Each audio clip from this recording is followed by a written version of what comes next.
Welcome back to the channel.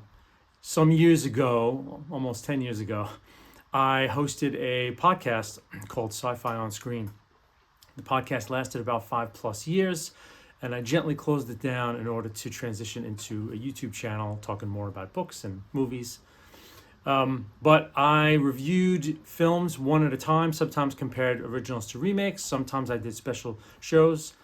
But a lot of the criticisms and a lot of the critiques and analysis that I did for these films, I stand by.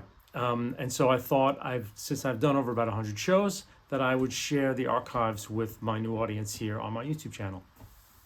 The shows range from about 45 minutes or so more of a podcast. I'll just put up a static image of the old logo, and you can listen and enjoy.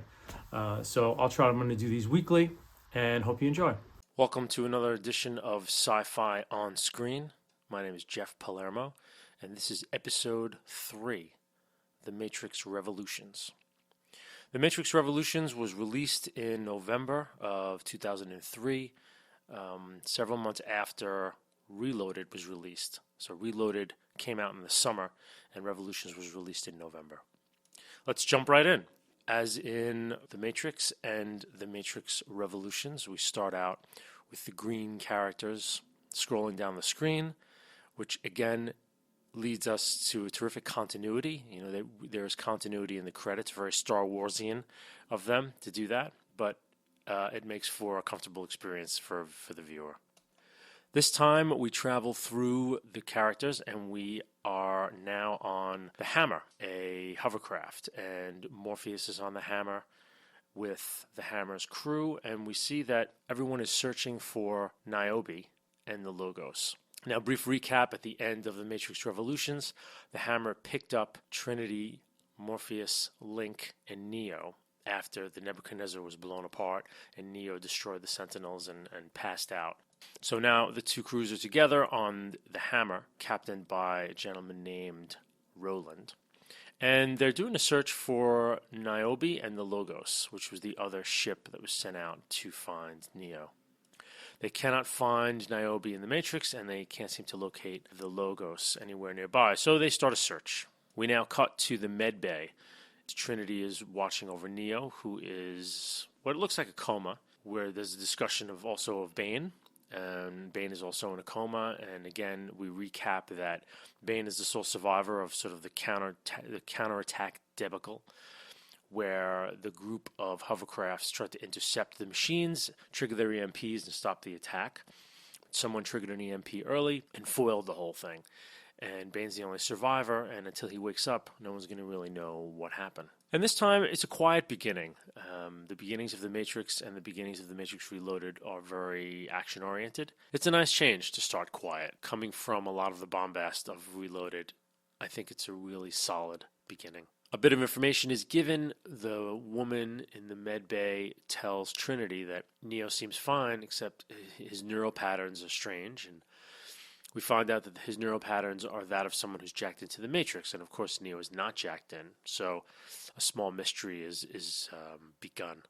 Then some information, 2 pieces of information arrive in the ship. The first, that the machines are going to be in Zion in 20 hours, their digging schedule, and at the same time they get a call from Seraph, and the Oracle wants to talk to Morpheus and Trinity right away. So the plot is spiked, as it were. Now we cut to Neo, who is waking up in a train tunnel. A small child walks up to him, and they have this discussion. We understand that the train station is kind of a way station between the machine world and the Matrix. Programs are smuggled in between from one to the other. And we're told that someone named the Train Man is not going to let Neo go with these other programs who are there, and that he's not a very nice guy. We cut away, and now we're back in the public housing block of the first Matrix. The Oracle's sort of back in her old haunts again. The first thing we see is that she is not Gloria Foster. She's played by a woman, I believe, by the name of Mary Alice. And straight away, unfortunately, she doesn't have the dash of Gloria Foster. And it's possible that this was done intentionally, as you come to understand what happened to her. But Mary Alice's delivery is very flat. I don't get the sense that she's really imbuing her lines with any kind of real substance. She's just kind of mouthing them. Maybe it was a fact of they had to get her at the last minute. Who knows? But she ain't Gloria Foster, that's for sure. They make the best of a bad situation, and I mean the Wachowskis. The story is that the Oracle made a choice, and it cost her more than she wanted it to. We get the notion that, she had a bit of bad business happen to her, and whatever the choice she made, whatever happened to her, changed her digital avatar into this new form. Look, we all know that Gloria Foster died, so we go with the Wachowskis on this, right? What are you going to do? As filmmakers, you make the best of it. So now the Oracle tells Trinity and Morpheus pretty much the same story that we heard from the little girl, that he's being held by this program called the Train Man, who works for the Merovingian. And we're confirmed that place that Neo is in actually is between the machine world and the Matrix, and it's used to smuggle programs back and forth. At the end of this conversation, we find out that the Merovingian has placed a price on Morpheus, Neo, and Trinity's head, and that it's not going to be as easy to get what they need from him as the last time. She also sends Seraph with them to help. And of course, for story logic, we need to have a discussion between the Oracle and Morpheus, because now Morpheus realizes that the whole prophecy was bunk. So he confronts the Oracle about how hollow things were. And there's no apology in the Oracle. It's like, I'm going to, you're going to make up your own damn mind, and I'm going to tell you what I've always told you, what you need to hear. And at this point in the movie, it's a little convoluted, and to me, it comes across as a little bit of a patch, as it were, as if they didn't have this thing really figured out from the beginning. But maybe they did, and maybe it's me. For me, it comes across a little hollow in the film. Back to Neo in the train station. He's speaking with a man and a woman and a child, and basically they paid the Merovingian to smuggle their daughter, who was all a small program, out of the machine mainframe. And we discovered that these three characters are all programs in the machine world. They've created their daughter. You come to understand that their daughter is a program that these two programs have created, but lacks a purpose in the machine world, and so, of course, would be targeted for deletion, which is why they're trying to smuggle it out via the Train Man and the Merovingian. And a bit of Easter eggy trivia. In Reloaded, when they first come to see the Merovingian, you do see the man, the father, in the nightclub just leaving. So it's a nice little bit of continuity for the conscientious viewer. So then we get our first philosophical discussion of the third film, and the topic this time is love.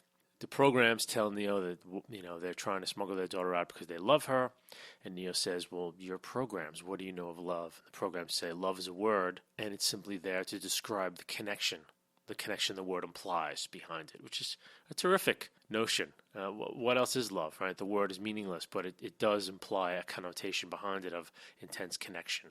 And nicely done.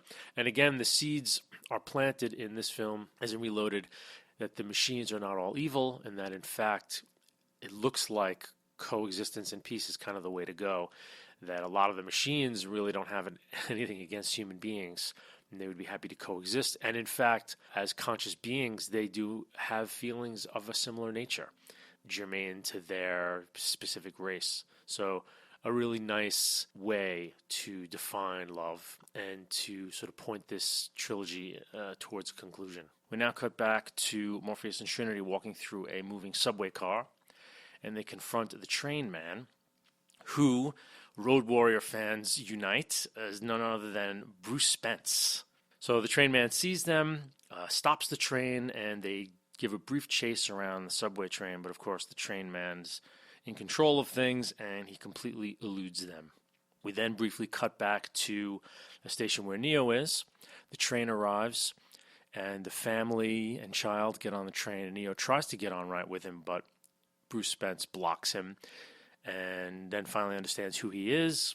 Neo threatens him, and the Train Man basically says, you don't understand, this is my world, I created it, I'm God, and he punches Neo extremely hard, smashes him halfway through a wall. Neo collapses, the Train Man gets on his train, and everyone leaves.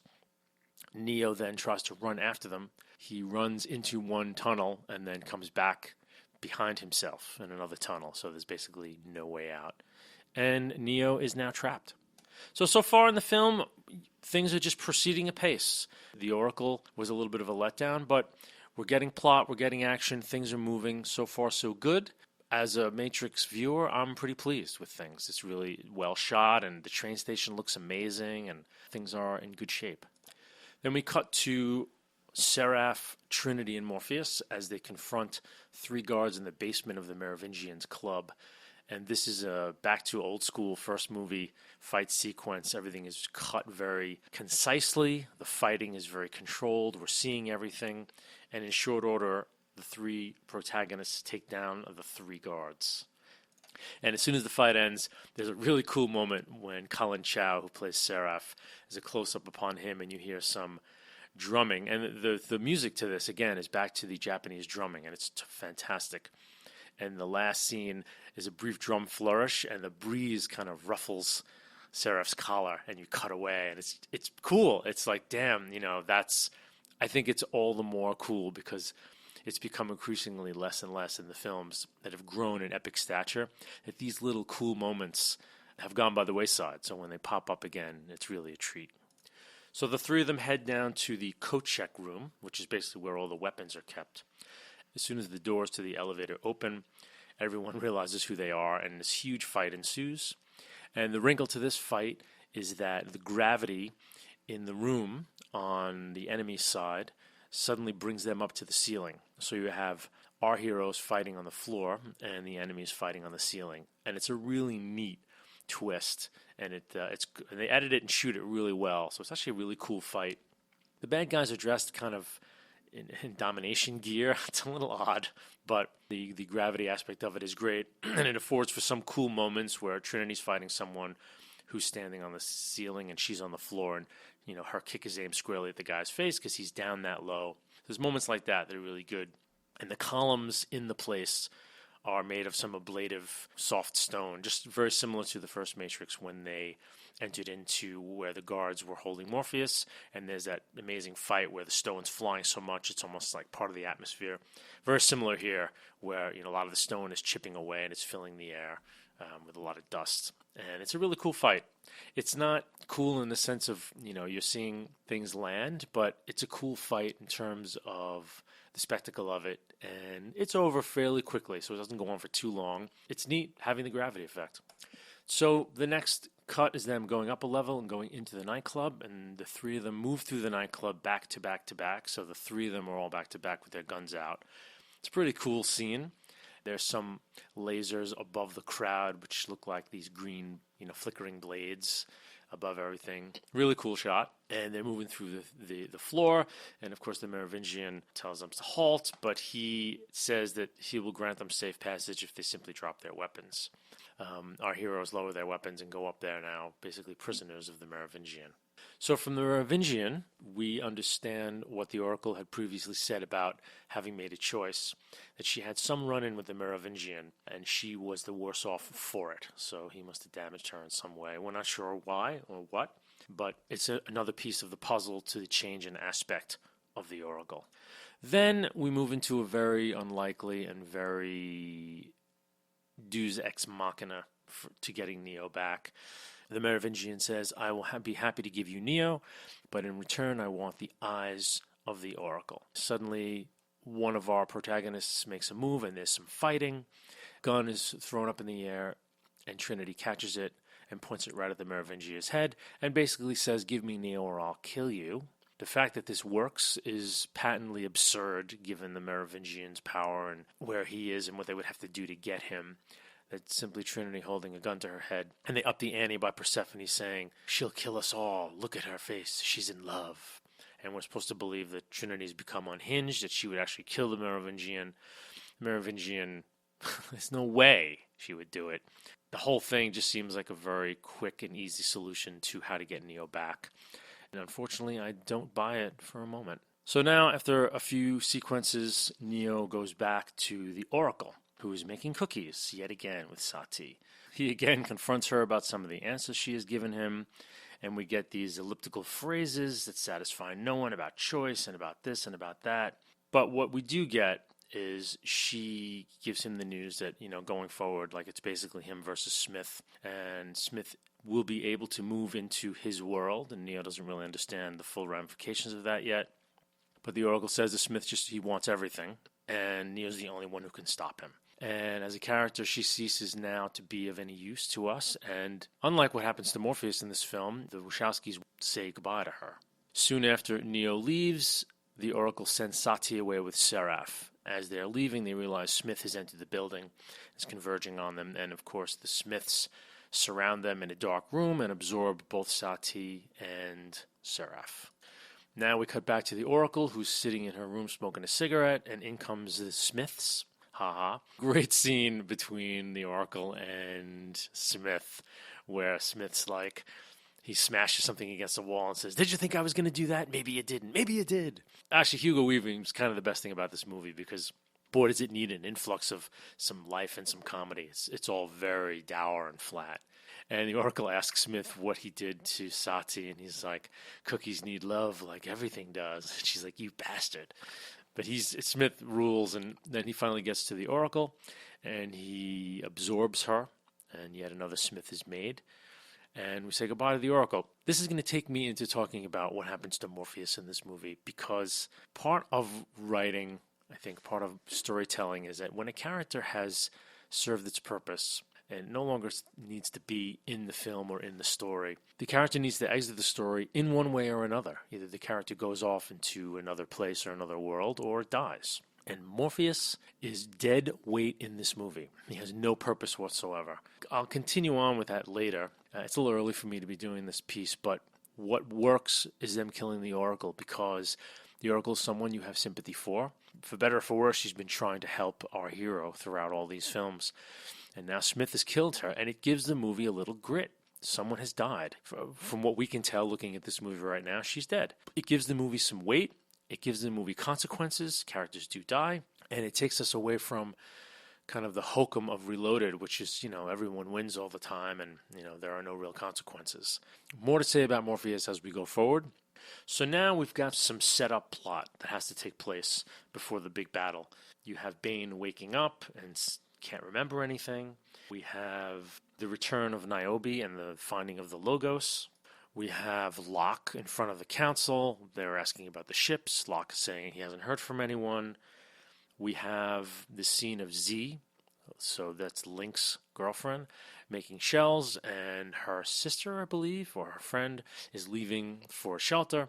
And they have this conversation, if Dozer was out there and the only hope for him coming back was to hold the dock, what would you do? And she'd make shells. It's a really good scene, actually. I want to say nice scene. It's a good scene. And we find out that Z has joined the infantry. And now we also see Mifune and Neo's worshiper, the Kid. And it turns out that the mechs, this is something that I really enjoy about this film and this part of it, is that the mechs need to be reloaded. We don't have this sci-fi trope of like every gun shoots forever. The exoskeletons that the soldiers use run out of bullets. And you have these characters, these younger characters who are behind in a protected area with carts full of ammo waiting to be called. And when they're called, they got to run out in the middle of the battle, load these mechs in the middle of like sentinels shooting and firing. It grounds what could be otherwise a too Star Wars-y scene in some reality, and I think it's a great idea. Part of this reloading plot development is supposedly attributed to a film done in the 30s, All Quiet on the Western Front, which I have not seen, so I can't verify that, but I heard some scuttlebutt, some of the things that I've read, that the reloading sequence was kind of taken from that film, and it sounds cool to good to me, man. It's like a classic film. So now we're back with the Hammer and the Logos, figuring out what's next, and they're talking about getting back to Zion to deal with the machine invasion. Now they have the two ships. They're trying to figure out where to go. Captain of the Hammer is pointing out one area. Niobe is saying, well, we can get, this is a better way. We could go through what they call a mechanical line. And the Captain of the Hammer, Roland, says, nobody can pilot a mechanical. And Niobe says, oh, I can. And he says, well, what's the point? There's two of us, so you can do it. What are we supposed to do? And in that moment, Neo barges in and says, I know what I have to do. I need one of the ships to go to the Machine City. Roland from the Hammer is like, you're out of your mind. Niobe gives him her ship. You get a sense that she's really kind of coming in line with Morpheus and Neo, and that she believes in him. It's a great line where Morpheus says, I thought you didn't believe in the legend of the one. She says, I don't. I believe in him. But again, before Neo came in, it was Niobe and Roland who were center stage deciding on strategy. Morpheus just sort of in the back, hanging out. He has no role in almost anything else to come. They're getting ready to go. Neo knows he has to go to the city, but he tells Trinity he doesn't think he's coming back. Trinity knows it. She's going anyway. There's a nice little scene between them. It's kind of a goofy line or two, but it's a nice scene, and you know that she's going to be along for the ride. What's nice about it is that, there's a notion here of love being about sacrifice rather than everybody gets everything they want, that she's willing to sacrifice herself for Neo because she loves him. And Hollywood-esque as it may be, it's still a really solid notion. Now, another big problem here, right here happens is that there's a goodbye scene between Morpheus and Neo, and you basically get it was an honor, sir, and the honor was mine, and that's it.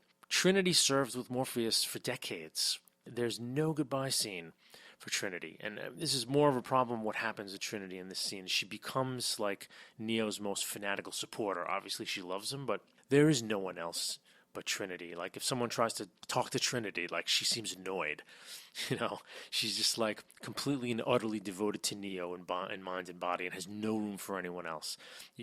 And in this film, in this role, there is no other thing for her. She is Neo's lover and protector, and that's it. And I feel like it's a discredit to her as a character. She was a great character in this film. She goes out in a spectacular way, but, I mean, my God, how could there not be history between her and Morpheus? And there's nothing. She's standing in the elevator waiting for Neo impatiently while he says goodbye to Morpheus. So there was something emotionally wrong with that beat of the film. And then the hammer leaves. We find out from a point of view on the hammer that Bane had woken up and killed a woman in the med bay, but now is gone. So we realize that he's on the Logos. So there's a bit of a hostage standoff where Bane/Smith has Trinity hostage and tells Neo to sort of drop his weapon.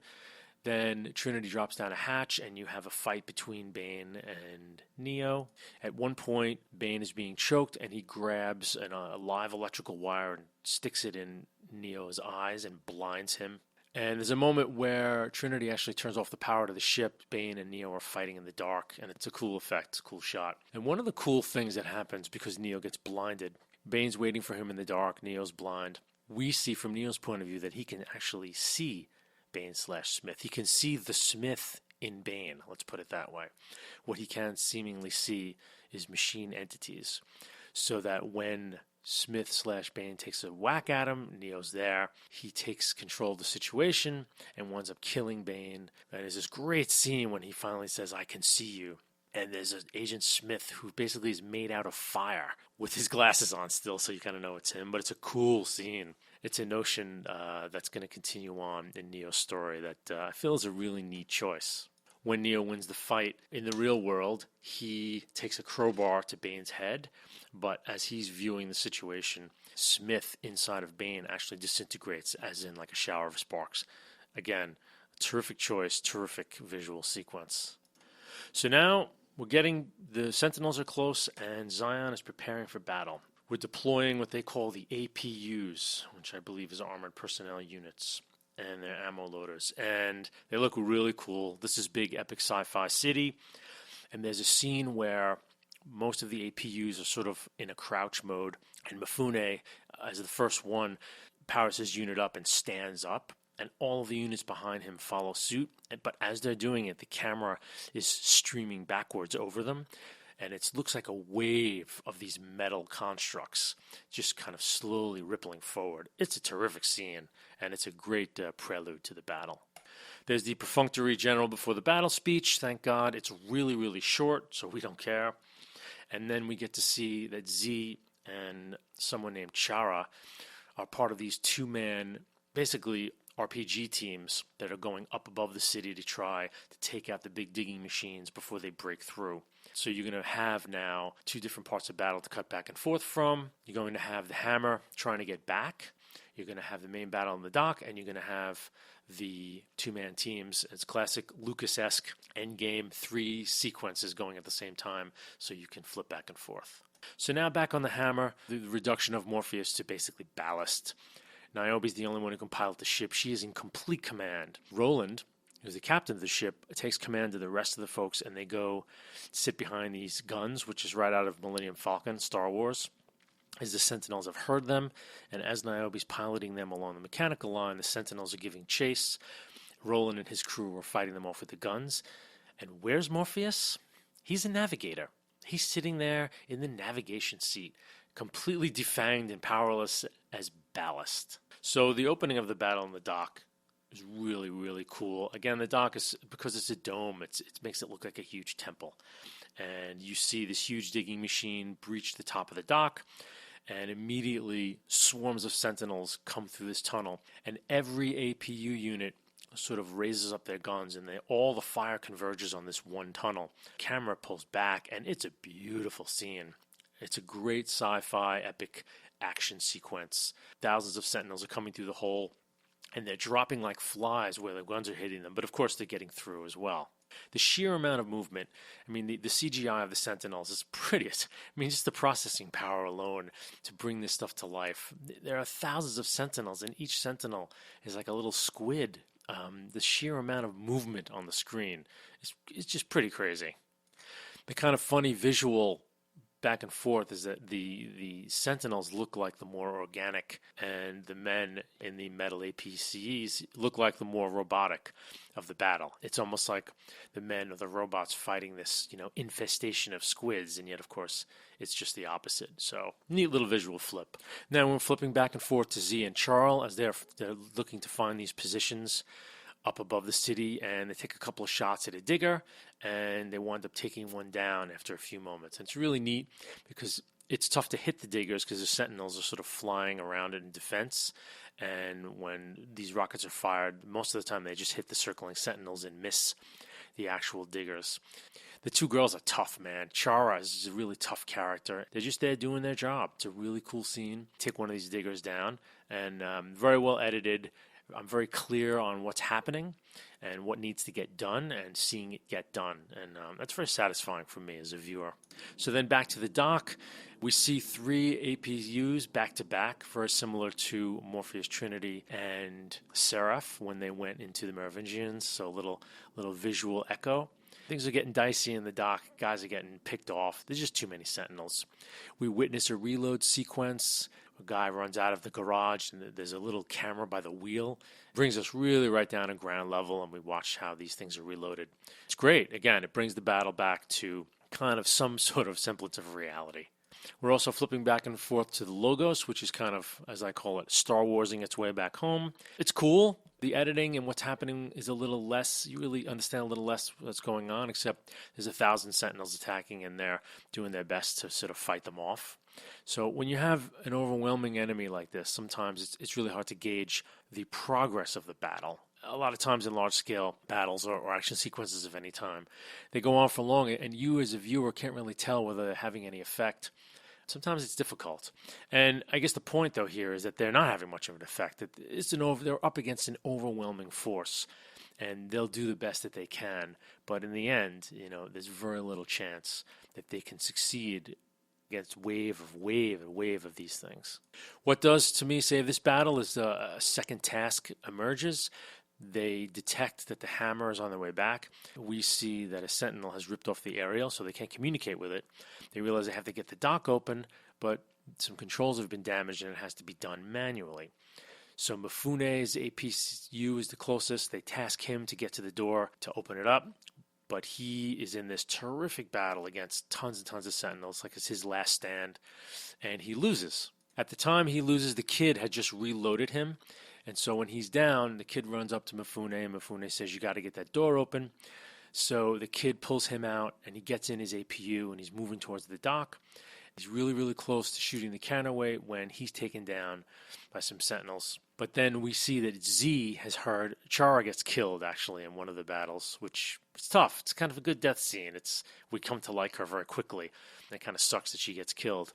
Z hears over the radio that the hammer's coming. She knows that Link is on it, that the door has to be opened. So she runs towards the dock. When the kid goes down, and we think, he's had it, she runs in with weapons, and she takes down all the sentinels. In a Han Solo moment, tells the kid, "All right, kid, take the dock down." And then there's a really cheesy line where you focus in on the kid as he zeroes the guns of the APU on the counterweight, and you focus in, and he says, "Neo, I believe." And he shoots the counterweight, and the doors start to open. It's what it is. The hammer smashes through the partially open door. They triggers the EMP pulse. For the moment the dock is saved, all of the Sentinels are destroyed because of the wave. The entrance of the Logos is really spectacular. The door hasn't been completely opened when it comes through. It is amazing when it comes through, and it's just kind of slow-mo. And again, after the sequence, it's all about, how Niobe can drive. Morpheus is a supporting player now. Like, damn, woman, you can drive, or that was some great driving. He's a commentator now. And now we're back to Neo and Trinity as they're taking the Logos up towards the surface. From Neo's point of view, we realize now that he can see the machines. We're taken through the fields where human beings are grown, which we saw briefly in the first Matrix. This time they flow through them, and Neo has a line, "I can feel them." So he's connected to the world in a whole different way. It's a great scene, a spectacular scene of the growing fields. And a little aside to this new talent of Neo's, it reminded me of sci-fi readers who remember Dune Messiah, the slim second volume of the Dune saga.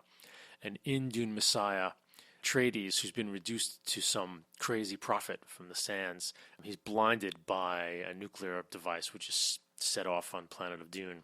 But he can still see because his vision of what is to come is so precise with what is occurring that it's as if he doesn't need eyes. He's seeing the world's vision through his head. It's a really, really wild concept. And it just reminded me of this, that even though Neo's blind, that he is able to see. It's not the same concept, but it's similar, that he is able to see exactly what he needs to see to kind of do what he needs to do. I think it's cool. Brief cut back to Zion. We realize that the Sentinels have activated what was a downed digger above, and so now the city walls are going to be breached. Basically, in a couple of hours, the Sentinels will be able to get into Zion itself. They've blocked the dock. The humans have set off explosives and blocked the dock, but the diggers are going to tunnel right into the city itself now. So again, another clock is set. So now Neo and Trinity are approaching the Machine City. This is a sci-fi wet dream, man, because the Machine City's defenses come to life, and it is spectacular. The scale of this stuff is spectacular. All these machines kind of come to life. Thousands upon thousands of those bombs that we've come to know and Reloaded get launched towards the Logos. And Trinity's scared out of her mind, and Neo's like, just keep going. And as they encounter this wall of flying bombs, Neo puts up his hand, and similar to how he destroyed the Sentinels at the end of Reloaded, they start plowing through these bombs, and he's destroying like hundreds of them, more and more and more. And then suddenly a pack of Sentinels is attached to the hovercraft. They're starting to tear chunks of it off. Then we see that Neo becoming overwhelmed. There's just too many flying bombs, and even with his powers, he can't handle all of them. So they wind up going up over the bombs. And in one of the most beautiful moments in this whole bloody trilogy, you see the Logos breach. Basically, when you're outside, all three movies, when you're not in the Matrix, it's dingy, it's dark, it's dank, you're underground, it's grays and browns and black and bleh. For one moment, they breach the cloud cover that covers the world, we've been told, and we see this beautiful, beautiful vista of the sun shining and the tops of clouds. It is such a beautiful scene, and the ship basically crests it, and you get Trinity's reaction where she simply says, beautiful. Moments later, as the ship noses over and heads back down, it's gone. But it is a striking moment. As we'll see very soon, Trinity's last beautiful gasp, that she was able to get that far to see so much. The ship noses over. They wind up crashing into the Machine City. Neo basically wakes up, and he's calling for Trinity, and he realizes something is wrong. And then the camera backs away, and we realize that during the crash, half a dozen of these metal lances have entered Trinity's body, and basically she's done for. So this is Trinity's death scene. The first, I would say, minute of it is okay. It's done very tenderly. These are some characters that have been through hell together. What starts as a very tender moment between two characters just continues on until I feel well after the emotional point has been rammed home or taken home. I feel like silence or cutting away would have made it that much more tragic, rather than a continued "I love you." No, I love you. This is how I love you. Well, this is how I love you, and it falls flat. And after such a beautiful scene of her seeing the sun and the sky, I felt that it was squandered with this death scene. And another little pet peeve: somehow, the ship now is in the Machine City. Nobody's attacking. There's no sentinels. There's no bombs. They've basically been given a free pass. Logically, I don't really understand why, but it seems like they're free to kind of explore. We cut back to Zion, and we watch as the last digger breaches Zion. They all start to retreat, I guess, into the last fortified part of the city, which they call the temple. Pretty much, it's done. They have no more APUs. They don't have any more defenses. Now that the Sentinels are in Zion itself, it's curtains, as they used to say. We see Z and Link look at each other, like preparing for the end. Now, we're back to the Machine City. Neo is walking through a corridor, and it's beautiful. From his point of view, the whole city is made of light. We see from our normal viewer's point of view as well what a beautiful cityscape it is. Again, dark and dank, but stretching out in all ways. It's a beautiful city.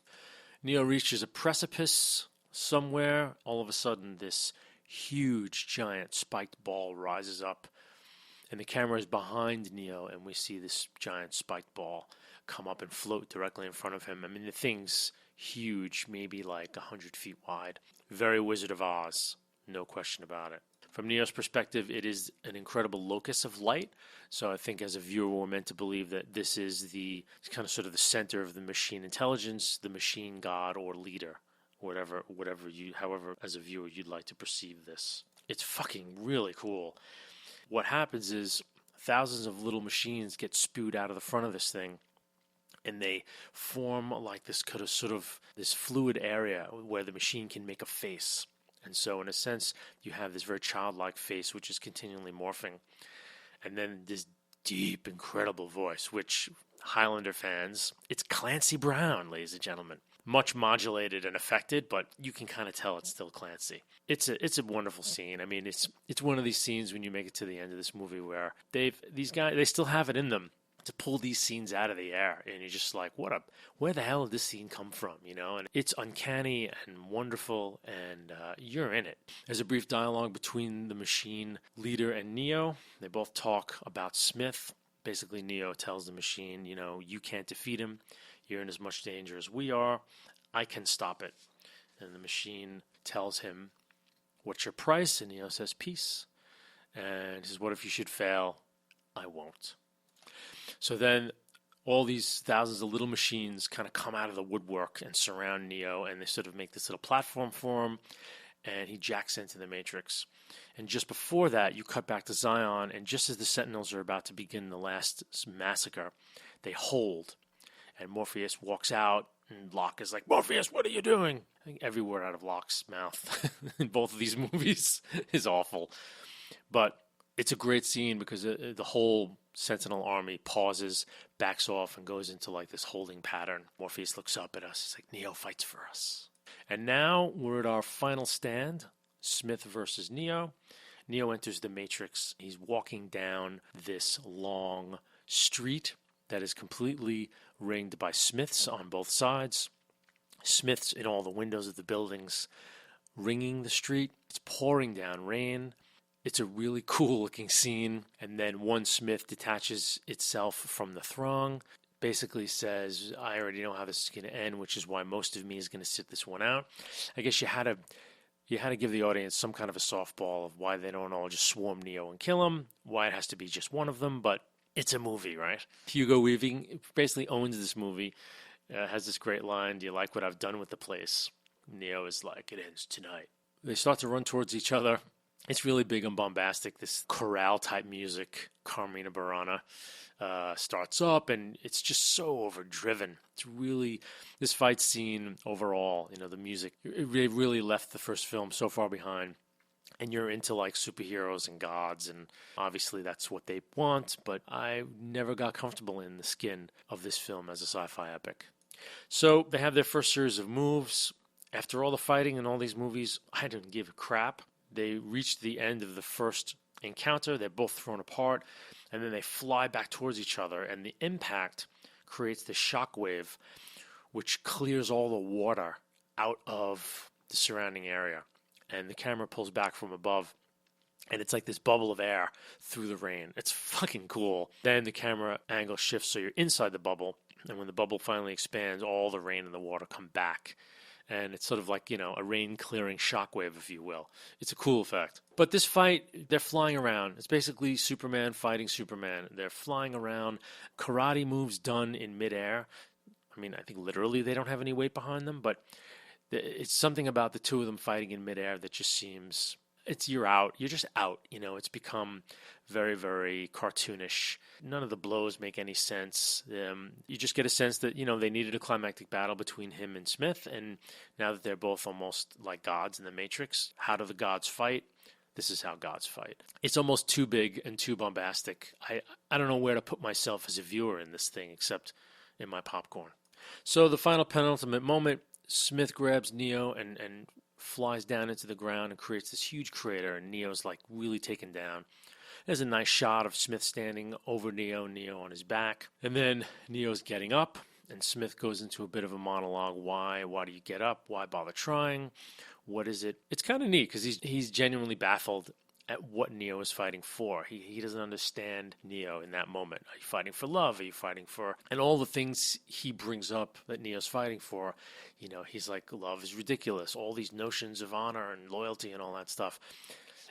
They're all things that the human mind simply creates in order to hide from the fact that existence is pointless and futile. And it's a great speech by Smith. And Neo simply gets up and answers, I fight because I choose to. They go into the final endgame. He knocks Smith down for a moment, but of course Smith finally comes back and takes Neo down for good. And in one of these last moments, there's a cool bullet time motion where Neo and Smith are both swinging towards each other, and the bullet time is so slow that the raindrops look like they're fighting amidst icicles, and you watch the fists sort of break the raindrops when it finally impacts into Smith's face. And his face is sort of like goes all fluidy and liquidy. It's the last cool, our last cool bullet time shot of them fighting each other. So now it's over. Neo's down. Smith walks close and he's like, I've foreseen this moment.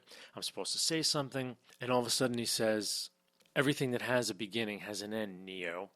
And the fact that Smith is calling Anderson Neo clues us into, it sounds very much like the Oracle is somewhere in there.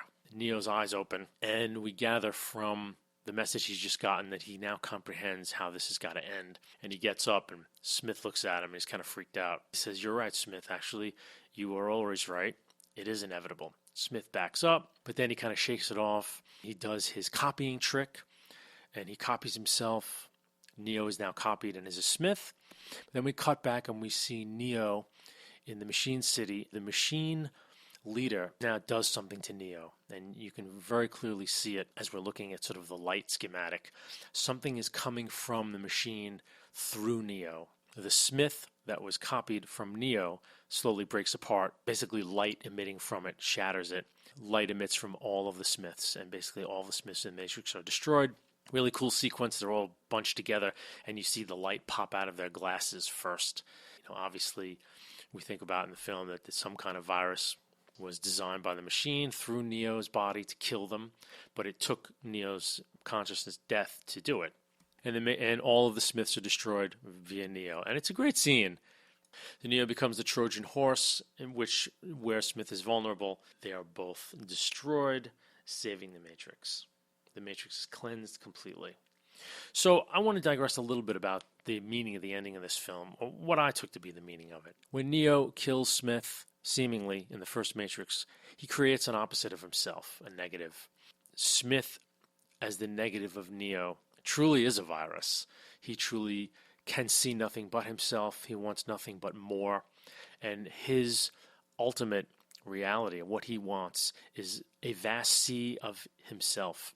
In a sense, Smith is the ego run rampant. Right? He is the ego given complete full reign.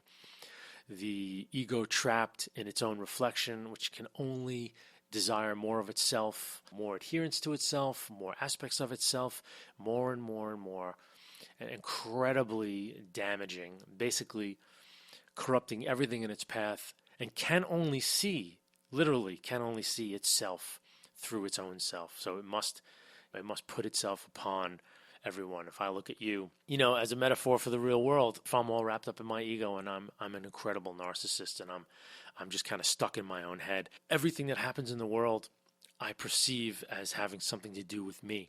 Everything is connected, everything is personal. I take everything as an affront. I believe that my way is the way that things should run. I brook no dissent. It's sort of like a spiritual dictatorship of one's own psyche. I think it is brilliant that the answer to this is the destruction of both sides of that. You have Neo's side, again, is the opposite. He's very selfless. He's basically doing everything that he's doing to save others. It is the complete opposite of Smith. He is the good to Smith's bad. But in a sense, the true way forward is the annihilation of both sides of this, and maybe the encapsulating of both sides into something even greater. The Oracle realizes that she says what she has to say.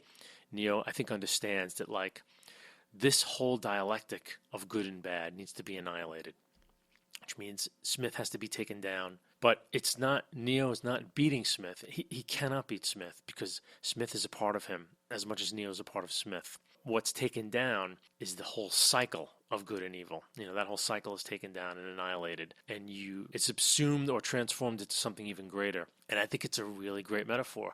And it can't be done. In a sense, a power from outside of both of them must come in to the whole situation and take care of business, So, in a sense, Neo realizes the machine leader is sort of the godlike presence here, and through him, this machine is able to end this dialectic between the two characters and annihilate them completely, which brings about balance to the whole Matrix.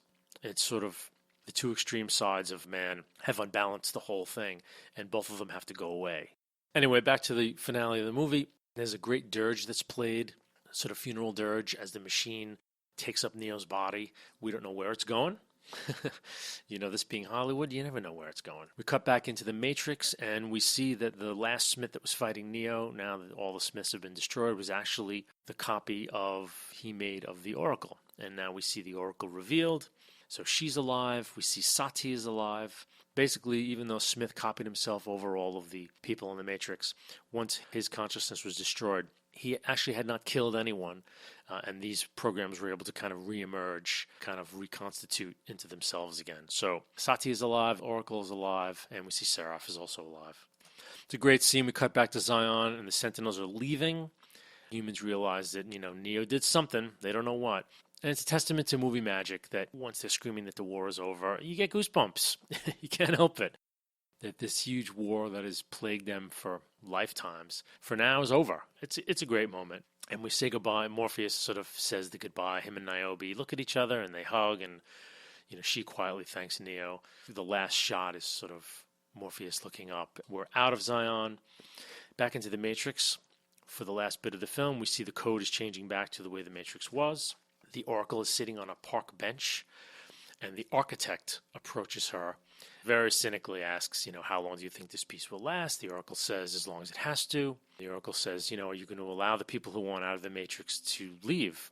And the architect says, of course, I will keep my word. What do you think I am? Human? Possibly meaning, you can take 1,000 meanings from this exchange, that it'll be humans that break the truce in the future. The piece is not going to last. Who knows? But obviously, there will remain in the Matrix a certain amount of human beings to allow the machines to live. Speculation is rampant on what will come forward. There's been nothing after this in comics, or I think there was a video game or two about what came after. I don't know the plot to it. If you're interested, you could probably Wikipedia it. The news being bandied about is that prequels are being considered. So there's this beautiful sunrise that Sati created. We wind up that she is, an artist of some repute. Sati asks the Oracle the question that we all want to know as viewers, will we ever see Neo again?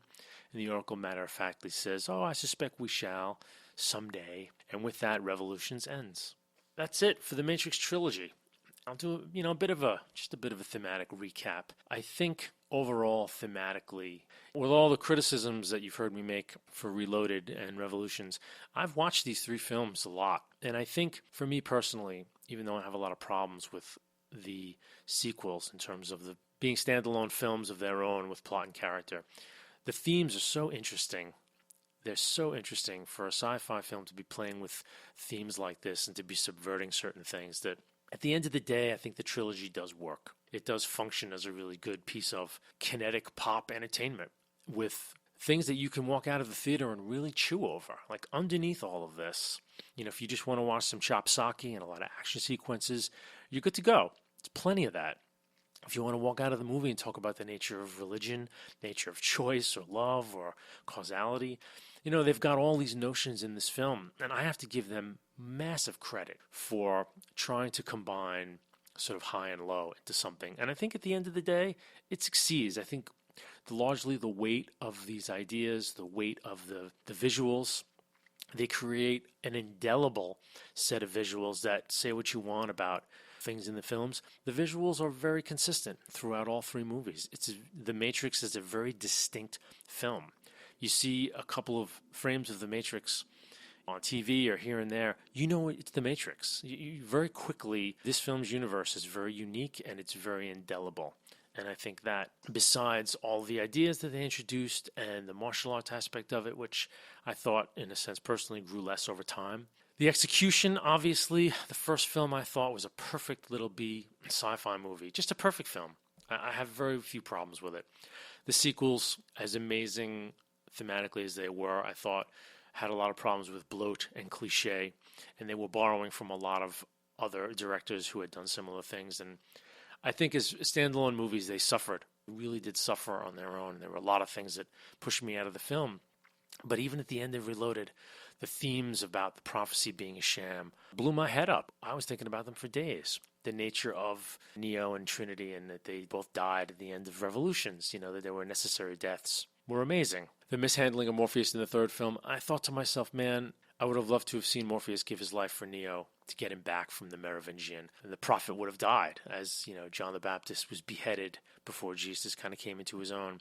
Me, personally, it would have been really cool to have Morpheus die and give his life for Neo at the end of the day. It would have been cool, because Morpheus was really mishandled in the third film. He didn't belong in it, I didn't think. But overall, this is a classic science fiction trilogy. I think these films are going to stand for quite a while. I certainly really enjoy watching them from time to time over and over again. I'm always blown away by the visuals and the themes, whatever issues I may have here and there with other things. So this ends the third of the Matrix podcasts. I had real fun making this one. We'll be back soon. This is Sci-Fi on Screen.